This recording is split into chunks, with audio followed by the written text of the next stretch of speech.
YCP నేత మాజీ మంత్రి బొత్స సత్యనారాయణ అస్వస్థతకు గురయ్యారు. వైసీపీ నిర్వహిస్తున్న వెన్నుపోటు దినోత్సవ కార్యక్రమంలో పాల్గొన్న ఆయన అస్వస్థతకు గురయ్యారు. చీపురుపల్లి వెన్నుపోటు కార్యక్రమంలో ఈ ఘటన జరిగింది. బొత్సను వెంటనే గరివిడి క్యాంప్ ఆఫీసుకు తరలించారు వైసీపీ కార్యకర్తలు.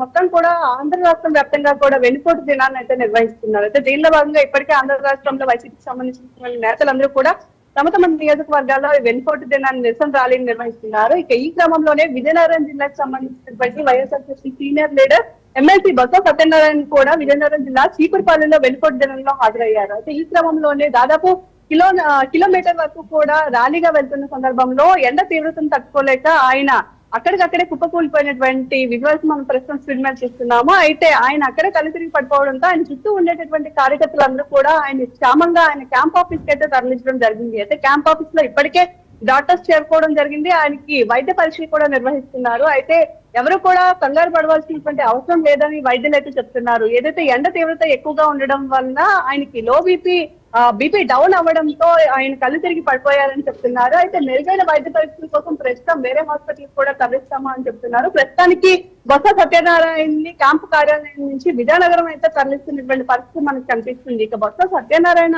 ఆరోగ్య విషయానికి వచ్చినట్లయితే గత 2 ఏళ్ల క్రితం ఆయనకి హార్ట్ సర్జరీ కూడా జరగడం జరిగింది.